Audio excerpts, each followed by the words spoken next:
Hello friends, welcome to my channel Vihaan Krishna vlogs. Friends, ఈరోజైతే మన ఛానల్లో టమోటా నిల్వ పచ్చడి ఎలా ప్రిపేర్ చేసుకోవాలో చూద్దామండి. చాలా సింపుల్గా చేసుకోవచ్చు. టమోటా సీజన్లో అందులో టమోటాలు కూడా చాలా కాస్ట్ తగ్గున్నాయి. ఈ సీజన్లో కనుక మనం టమోటా పచ్చడి పెట్టుకుంటే సీజన్ అయిపోయేంత వరకు కూడా మనకి చాలా బాగా యూస్ఫుల్గా ఉంటుంది. ఎంతైనా సరే ఇంట్లో ఏదైనా పచ్చళ్ళు ఉంటే ఒక కర్రీ ఉన్నంత సమానంగా ఉంటుంది. సో ఫ్రెండ్స్, ఇప్పుడైతే ప్రాసెస్లోకి వెళ్ళిపోదాము. ప్రాసెస్లోకి వెళ్ళే ముందు నాదొక చిన్న రిక్వెస్ట్ అండి. మీరు కనుక నా ఛానల్ని ఫస్ట్ టైం వాచ్ చేస్తుంటే ప్లీజ్ అండి సబ్స్క్రైబ్ చేసుకోండి. అలానే వీడియోస్ని లైక్ చేయండి, షేర్ చేయండి. ముందుగా అయితే బాగా పండిన టమోటాలని నీట్గా వాష్ చేసి పెట్టుకొని చిన్న చిన్న పీసెస్గా అయితే కట్ చేసి పెట్టుకోవాలి. ఆ తర్వాత ప్యాన్లో డైరెక్ట్గా మనం వేసేసుకొని బాగా మగ్గించాలి టమోటా ముక్కల్ని. కొంచెం పసుపు వేసుకొని మూత పెట్టుకొని కనుక మగ్గిస్తే చాలా త్వరగా మగ్గిపోతాయి. పచ్చళ్ళు ఇష్టపడని వాళ్ళు కూడా ఈ పచ్చడిని చాలా ఇష్టంగా తింటారు. అంత బాగుంటుంది టమోటా పచ్చడి. చూసారు కదా, మనం మూత పెట్టుకుని ఉడికించుకునేసరికి బాగా ఉడికిపోయింది. అలానే టమోటాలోంచి వాటర్ కూడా అంతా బాగా బయటకు వచ్చేసింది.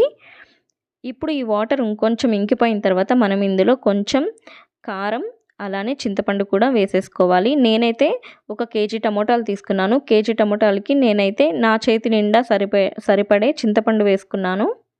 చూసారు కదా, అలానే కారం అయితే కొంచెం ఎక్కువగానే వేసుకున్నాను. ఎందుకంటే మనం దీన్ని బాగా మగ్గిస్తాం కాబట్టి కారం మనకి ఆ పచ్చడి ఊరే కొంది కారం అనేది తగ్గిపోతుంది. సో కారం కొంచెం ఎక్కువగానే వేసుకోండి. అండ్ కారం వేసిన చింతపండు కారం వేసిన తర్వాత నేనైతే మొత్తంగా మిక్స్ చేసేసాను.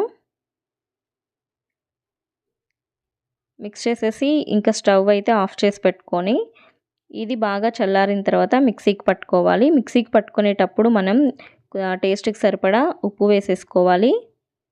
చూసారు కదా, మిక్సీ జార్లో వేసుకొని బాగా మెత్తగా మిక్సీకి పట్టేసుకోవాలి. ఇది మనకి బయట ఉంటే అట్లీస్ట్ ఒక 1 మంత్ అయినా ఉంటుంది. ఎందుకంటే మనం ఎక్కువ ఆయిల్ వేసి ఉడికిస్తాం కాబట్టి. అండ్ ప్యాన్లో అయితే నేను ఆయిల్ కొంచెం ఎక్కువగానే వేసుకుంటున్నాను. ప్యాన్లో ఆయిల్ వేసుకొని అది బాగా కాగిన తర్వాత ఆవాలు, జీలకర్ర అలానే వెల్లుల్లి అయితే ఖచ్చితంగా వేయాలండి. ఎందుకంటే నిల్వ పచ్చళ్ళు ఏదైనా సరే వెల్లుల్లి వేస్తే చాలా బాగుంటుంది టేస్ట్. చాలామంది దంచి వేస్తారు, కానీ నేనైతే తినడానికి బాగుంటుందనేసి నేనైతే అలానే వేస్తాను. వెల్లుల్లి పీల్ ఆఫ్ చేసేసుకొని.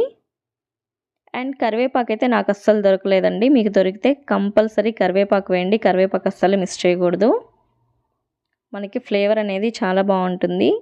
ఆ తర్వాత మెత్తగా మిక్సీకి పట్టుకున్న పచ్చడిని కూడా అందులో యాడ్ చేసేసుకొని ఆయిల్ అంతా కూడా మనకి పైకి వచ్చేంత వరకు మనం వేయించుకుంటూనే ఉండాలి. పచ్చడిని బాండల్లో మిక్స్ చేసుకుంటూ అప్పుడప్పుడు అడుగంటుతుంది.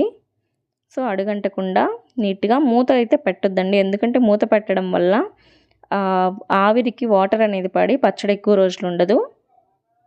అందుకనేసి మూత పెట్టకుండా మీడియం ఫ్లేమ్లో పెట్టుకొని మనం కలుపుతూనే ఉండాలి. చూసారు కదా, పచ్చడి అయితే మనకి రెడీ అయిపోయింది.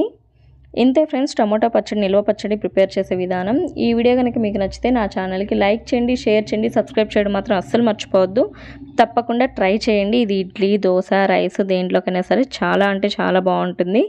ఒక్కసారి కనుక మీరు చేయడం స్టార్ట్ చేశారంటే ఇంకా ఎప్పుడైతే టమోటాల సీజన్ వస్తాయో అప్పుడు ఖచ్చితంగా చేసి పెట్టుకుంటారు. Thank you so much friends, video watch చేసినందుకు.